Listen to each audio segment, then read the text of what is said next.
स्वागत है। आज संडे का दिन है तो हम अपना वीकली जो प्रोग्राम है वो करेंगे बीते 7 दिन में पॉलिटिकल घटनाएं क्या रही और उनके क्या इम्पैक्ट भारतीय राजनीति पर होंगे, इस पर हम आज अपनी चर्चा करेंगे। बीते 7 दिनों के अंदर जो सबसे बड़ी घटना हुई और जो बड़ी मौजू भी है और जो अभी भी चल रही है वो है बीबीसी की डॉक्यूमेंट्री नरेंद्र मोदी जी के ऊपर। नरेंद्र मोदी जी का जो 2002 में गुजरात में दंगे हुए थे, बीबीसी ने एक डॉक्यूमेंट्री बनाई है और उसमें ये कोशिश की गई है, ये बताया गया है कि तब की जो सरकार थी ब्रिटेन की या इंग्लैंड की, उसने एक क्वेरी करवाई थी अपने स्तर पर, अपनी एम्बेसी के स्तर पर, अपने डिप्लोमेट्स के स्तर पर, और उसमें ये पाया गया था कि नरेंद्र मोदी जी जो हैं वो एक्टिवली पुलिस वालों को रोक रहे थे कि अगर दंगे हो रहे हैं तो होने दो, इस भाव से। अब इसी चीज़ को लेकर बहुत बवाल मचा हुआ है और मैंने भी इस पर एक वीडियो बनाया था। दरअसल जो इंटरनेशनल जितनी संस्थाएं हैं, जो इंटरनेशनल वर्ग हैं, कुछ लेफ्टिस्ट, लिबरल और सेकुलर, वो कई देशों की राजनीति को इस तरह से प्रभावित करने की कोशिश करते हैं और पहले भी ये किया गया है।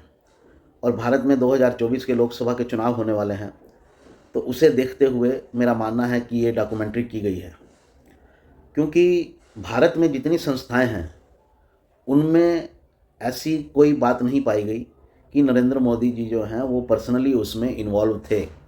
उन्होंने जो भी अपने प्रयास थे वो कर दिए थे और इस पर बहुत कमेटीज़ बनी, बहुत एसआईटीज़ बनी, सुप्रीम कोर्ट की देखरेख में एसआईटी बनी। उन सब ने यही पाया कि सरकार के स्तर पर ऐसा कोई कार्यक्रम नहीं हुआ। सरकार अपने प्रयास कर रही थी दंगों को रोकने के लिए, लेकिन दंगे नहीं रुके क्योंकि पूरा समाज ही सड़कों पर आ गया था गुजरात का। और घटना थी गोधरा की, जिसमें राम भक्तों की एक ट्रेन में जो लोग आ रहे थे, उस ट्रेन के कुछ डब्बों को गोधरा के स्थान पर पेट्रोल डालकर बोगियों में और उनको जला दिया गया था।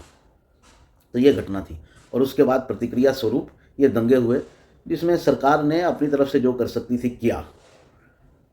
लेकिन ये जो डॉक्यूमेंट्री है बीबीसी की, ये ना तो इनमें से जो भी जांच हुई भारत में, उसमें से किसी को भी मानने को तैयार नहीं है और कह रही है कि मोदी जी पर्सनली इन्वॉल्व थे। तो इसके बहुत सारे कारण बताए जा रहे हैं।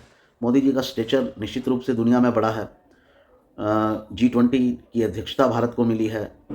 अंतर्राष्ट्रीय स्तर पर भारत का दबदबा बढ़ रहा है, चाहे वो इकॉनमी के स्तर पर हो और चाहे वो इंटरनेशनल संबंधों के स्तर पर हो।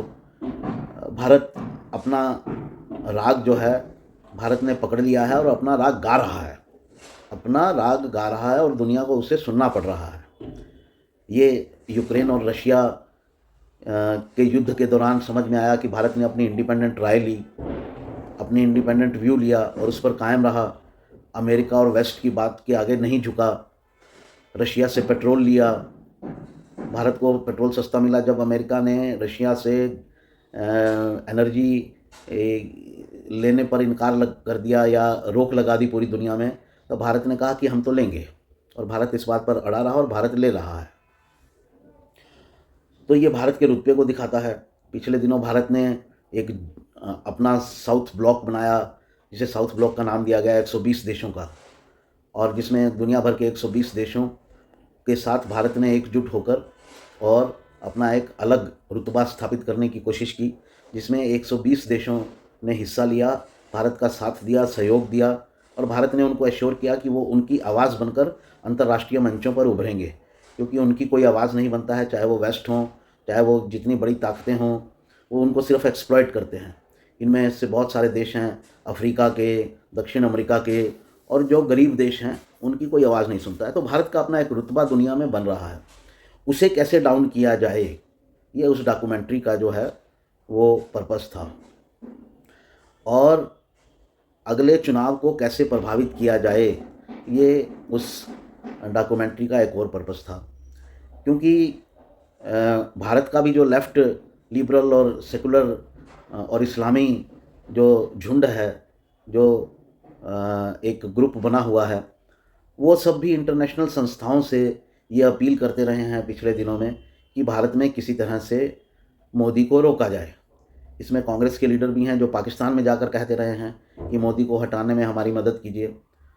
चाइना भी गाहे बगाहे ये कोशिशें करता है जब वो एन पार्लियामेंट के सेशन के समय या किसी नाजुक मौके पर सीमा पर छेड़छाड़ करता है, एलएसी पर छेड़छाड़ करता है ताकि सरकार को डाउन किया जाए। कुल जमा ये तस्वीर बन रही है कि भारत उभर रहा है और अंतर्राष्ट्रीय शक्तियाँ भारत की कुछ नेगेटिव फोर्सेस के साथ मिलकर, जिनमें लेफ़्ट, लिबरल और सेकुलर और इस्लामी लोग आते हैं, भारत को डाउन करने की कोशिश कर रहा है और इस कोशिश में लगा हुआ है कि 2024 में मोदी चुनाव ना जीतें। ऐसे एक्सपेरिमेंट इन लोगों ने पहले भी किए हैं और उसमें ये सफल रहे हैं, जिसका सीधा सीधा एक एग्जाम्पल है डोनाल्ड ट्रंप जो हैं अमेरिका के पूर्व राष्ट्रपति। उनकी फिर से चुनाव जीतने की बहुत स्ट्रॉन्ग पॉसिबिलिटी थी, लेकिन इन लोगों द्वारा चलाए गए अभियान के दौरान जो है वहाँ का समाज प्रभावित हुआ और जो मौजूदा प्रेसिडेंट हैं डेमोक्रेटिक पार्टी के, वो जीत गए और ट्रंप हार गए। अब वही कोशिश जो है वो भारत में करने की प्रयास हो रहा है, ऐसा मेरा मानना है। लेकिन इस बात पर यहाँ तक तो एक बात रही। अब इस बात पर जो मोदी सरकार की प्रतिक्रिया है वो बड़ी टची है और ये साफ साफ दिखता है कि मोदी जी जो हैं वो अपना क्रिटिसिज्म बर्दाश्त नहीं कर सकते। अरे अगर आपको आज तक कुछ नहीं हुआ, आप लगातार चुनाव जीतते रहे भारत में, चाहे गुजरात स्टेट के अंदर 2002 के बाद और चाहे देश के अंदर 2014 और 2019 के लोकसभा चुनाव आपने जीते, तो फिर आप ऐसी डॉक्यूमेंट्री से क्यों घबराते हैं? बोलने दीजिए उनको। मोदी जी की सरकार ने क्या किया है कि ट्विटर और यूट्यूब को बोला है कि जहाँ पर भी इस डॉक्यूमेंट्री के लिंक हैं उसको आप ब्लॉक कर दीजिए, और ये बहाना बनाया है कि सर्वोच्च न्यायालय ने जिस चीज़ पर क्लीन चिट दे दी, उस सर्वोच्च न्यायालय की प्रक्रिया पर ये डॉक्यूमेंट्री जो है वो सवाल उठाती है और जो भारत का पूरा सिस्टम है उस पर सवाल उठाती है। किसी ने कुछ नहीं मोदी को दोषी ठहराया, लेकिन ये दोषी ठहराती है, तो ये भेदभाव पैदा करती है। मोदी जी, मैं प्रैक्टिकली अगर गूढ़ पॉलिटिक्स के हिसाब से, सीधी सीधी पॉलिटिक्स के हिसाब से देखूं, आपके पास तो एक और मौका है। आप इस डॉक्यूमेंट्री का जो षड्यंत्र है उसे उभार कर फिर अपने पक्ष में माहौल बना सकते हैं, लेकिन इस बार मोदी जी जरा घबराए हुए हैं। दरअसल मोदी जी के सिर मुंडाते ही ओले पड़े जो कहावत है वो लागू हो रही है। मोदी जी पिछले दिनों से ये बड़ी कोशिश कर रहे हैं कि वो अपने आप को प्रो मुस्लिम साबित करें और इसके लिए वो किसी भी हद तक जा रहे हैं। पसमानदा मुस्लिम के साथ चलिए, क्रिश्चियंस की जो संडे को चर्च होती है वहाँ जाइए, वो वोट देते हैं या नहीं देते इसकी परवाह मत कीजिए। जितनी सरकारी योजनाएं हैं उनका लाभ सबसे ज़्यादा मुस्लिमों को मिल रहा है और वो अपील कर रहे हैं कि मुस्लिम विरोधी जो आपकी या मुस्लिमों के साथ जो आपके मन में दुर्भाव हैं उनको छोड़ दीजिए। मैं ये शब्द तो नहीं कहूँगा, वो ये कह रहे हैं कि आपके मन में मुस्लिमों के प्रति जो भी भाव हैं उनको छोड़कर आप उनको गले लगाइए। तो भाई गले लगाना तो दो तरफा होता है, एक तरफा तो नहीं होता, लेकिन मोदी जी कह रहे हैं कि एक तरफा गले लगाइए। वो जो कुछ भी कर रहे हैं उसको छोड़कर आप गले लगाइए। पिछले दिनों बीजेपी की राष्ट्रीय कार्यकारिणी की बैठक हुई, उसके अंदर उन्होंने कहा ये फिल्मों के ऊपर टिप्पणियां छोड़ दीजिए, यानी पठान फिल्म के ऊपर अभी बायकॉट ट्रेंड चल रहा है तो उसको छोड़कर एक तरह से फिल्म का उन्होंने समर्थन कर दिया, पठान फिल्म का। फिर उन्होंने यानी मोदी जी का तुष्टीकरण का एजेंडा जो है वो आगे चल रहा था। जैसे ही उन्होंने वो एजेंडा शुरू किया, ये डॉक्यूमेंट्री आ गई, यानी सिर मुंडाते ही ओले पड़े। ये डॉक्यूमेंट्री का जो नैरेटिव है वो ये है कि मोदी एंटी मुस्लिम है और उसको एस्टेब्लिश करने की कोशिश कर रही है ये डॉक्यूमेंट्री, जबकि मोदी जी का इतने सालों के बाद ये प्रयास शुरू हुआ है कि अब हमको मुसलमानों के साथ मिलकर रहना है। हालांकि ये बात उन्होंने शुरू से ही कही है, सबका प्रयास, सबका विकास, सबका जो भी है उनका नारा, लेकिन खुलकर वो अब आए हैं मुसलमानों के पक्ष में। तो जब वो अपनी तुष्टीकरण की नीति या मुस्लिम गिरी उनकी शुरू हुई और उसी समय ये डॉक्यूमेंट्री आ गई। लेकिन इसका रिएक्शन मोदी जी का और उनकी सरकार का बड़ा पैनिक भरा है, जो कि नहीं होना चाहिए कि उस पर रोक लगा दी, ये रोक लगा दो, वो रोक लगा दो। कोई ज़रूरत नहीं थी इसकी, चुप करके इसे इग्नोर कीजिए, क्योंकि आप ये ऐसी चीज़ है जिसको आप जितना छेड़ेंगे उतना ये और फैलेगी और उतने ही आपके ऊपर सवाल उठेंगे और उस सवाल उठाए जाएंगे और विपक्ष को भी मौका मिलेगा। उन्होंने कह ही दिया ना कि मोदी डर गया। तो ये जो पैनिक रिएक्शन है वो मत कीजिए। और आपको एक बार फिर बता दें, जिस डायलेमा में आप चले गए हैं, जिस द्वंद्व में आप चले गए हैं, कि मैं एक सेकुलर स्टेट्समैन नेता बन जाऊं, वो नहीं होने वाला है। आपको कोई नहीं बनने देगा, आप लाख प्रयास कर लीजिए। और इसमें आप धीरे धीरे हिंदुओं का जो आपके प्रति स्नेह है या जो स्नेह रहा है उसको भी खो देंगे, और जो उनका आपको सपोर्ट रहा है उसे भी खो देंगे। अल्टीमेटली मुझे तो यही नज़र आता है कि 2024 में मोदी जी जीत रहे हैं और अगले 5 साल हिंदुओं के लिए बिल्कुल बेकार होंगे, बिल्कुल फ्रूटलेस होंगे, क्योंकि उनका कोई कार्य मोदी जी अब नहीं करने वाले हैं। मोदी जी आलोचना से डरते हैं और आंदोलन से डरते हैं, ये बहुत तय हो चुका है। तो मोदी जी, आप ये जो आलोचना और आंदोलन से डरते हैं, ये डरना बंद कीजिए। और बड़े नेता वही होते हैं जो आज की परिस्थिति में जो समाज के लिए, आपके समाज के लिए जो ज़रूरी चीज़ें हैं, जो देश के लिए ज़रूरी चीज़ें हैं, उनको दुरुस्त कीजिए अगर वो गलत हैं तो। और इस समय हिंदुओं ने अपने स्नेह से, अपने प्रयास से आपको प्रधानमंत्री बनाया। आपके बैकग्राउंड को देखते हुए, आपके प्रयासों को देखते हुए हिंदू समाज के प्रति, और उसी की बदौलत आप प्रधानमंत्री हैं। और अब उनको धोखा मत दीजिए, आप उनको धोखा देने पर तुल गए हैं। जो ज़रूरी चीज़ें हैं, कम से कम जो सेकुलर ज़रूरी चीज़ें हैं वो तो कीजिए।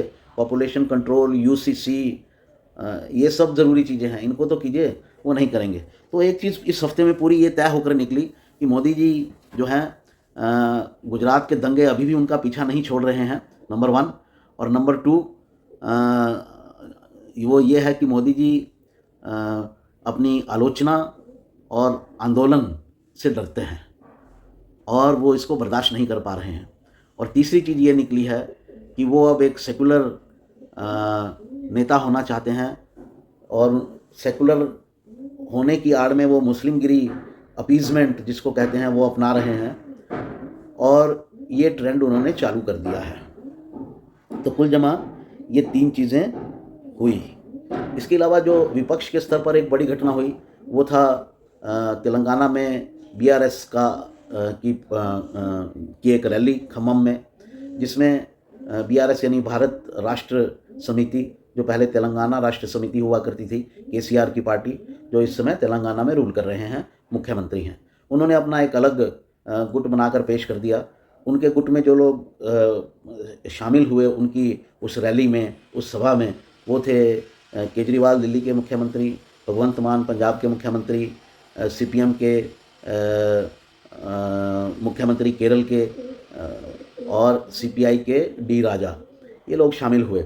और सबसे महत्वपूर्ण जो उसमें व्यक्ति शामिल हुए वो थे उत्तर प्रदेश की समाजवादी पार्टी के नेता अखिलेश यादव। तो एक छोटा सा ग्रुप विपक्ष का वहाँ बनता हुआ नज़र आया, और उसमें स्पष्ट हुआ कि ये लोग जो हैं, कम से कम ये राहुल गांधी के साथ नहीं जुटेंगे। अब इसमें लेफ़्ट की क्या स्थिति रहेगी ये देखने की बात होगी, क्योंकि लेफ़्ट जो है वो 2 नावों में टांगे रख के चल रहा है, राहुल गांधी के साथ और कांग्रेस के साथ भी अलग अलग जगह पर वो अलायंस कर रहा है। जैसे अभी त्रिपुरा में किया है, उधर तमिलनाडु में भी है, डीएमके कांग्रेस के साथ है, उधर टीआरएस के साथ भी है, जो अब बीआरएस हो गया है उसके साथ भी है।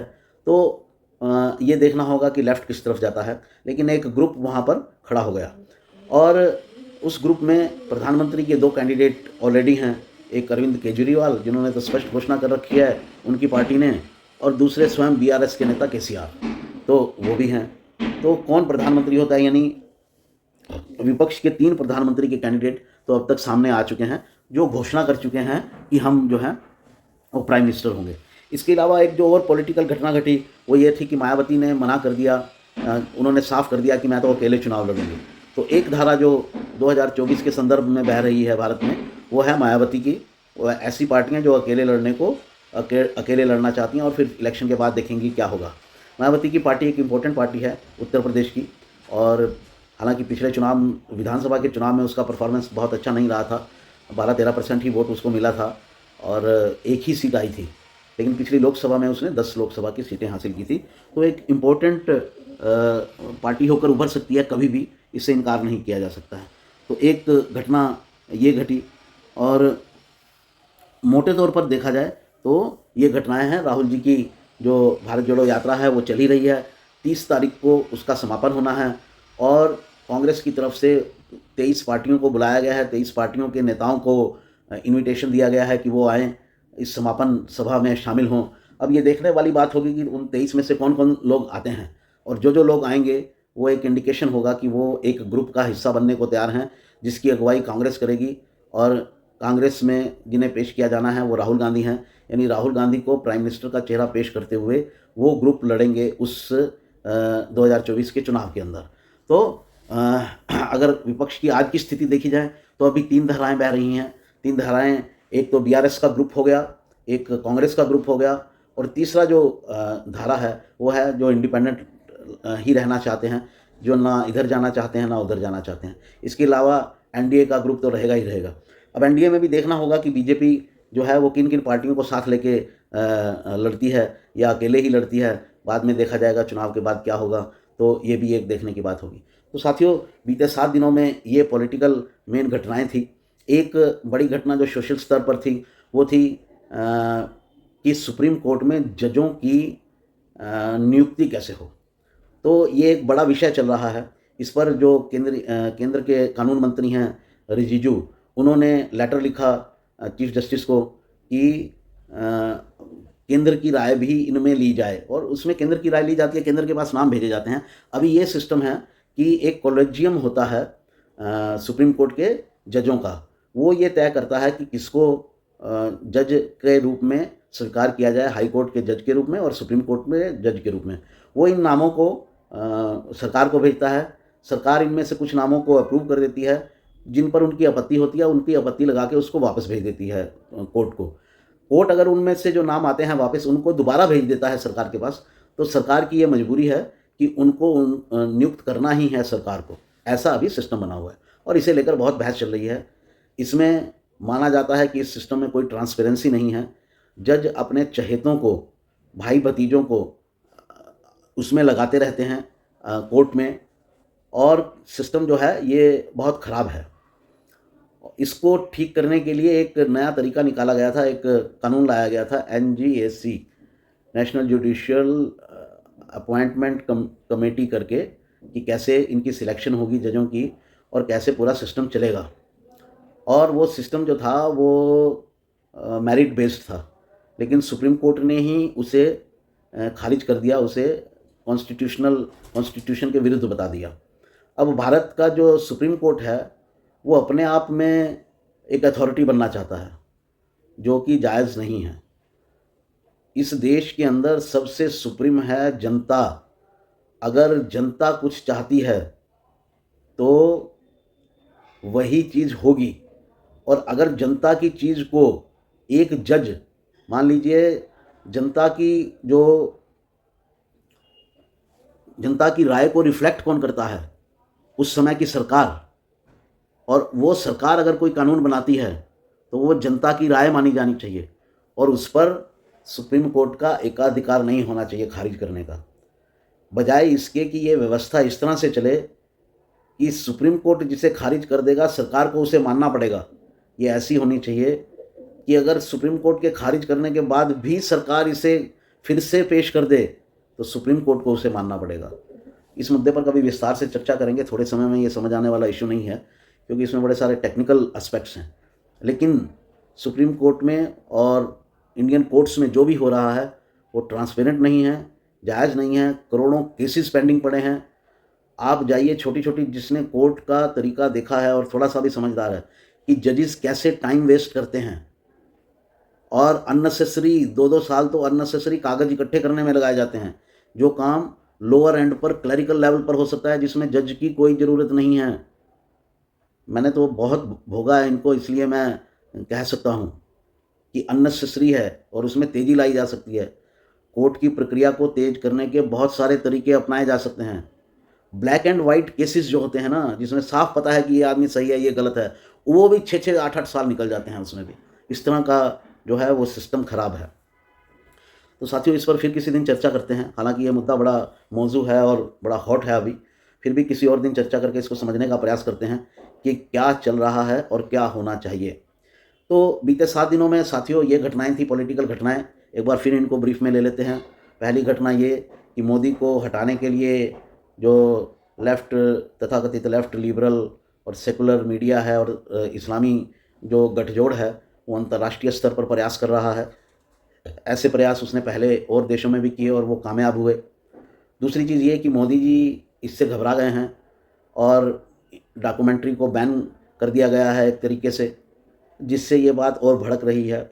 उनको इसे इग्नोर करना चाहिए था, लेकिन क्रक्स ये निकलता है कि मोदी जी आंदोलन से भी घबराते हैं और आलोचना से भी घबराते हैं। तीसरी घटना ये निकल रही है कि विपक्ष के जो गठजोड़ हैं, उनके स्वरूप बनने तैयार हो गए हैं। अभी लूज़ स्वरूप हैं और धीरे धीरे यही आपस में इकट्ठे हो जाएंगे। तो अभी जो 3 धाराएं विपक्ष की हैं वो बह रही हैं। और नेक्स्ट घटना जो है वो ये है, मायावती जी ने कह दिया है कि वो तो अकेले चुनाव लड़ेंगी। ये विपक्ष की एकता को एक बहुत बड़ा झटका है।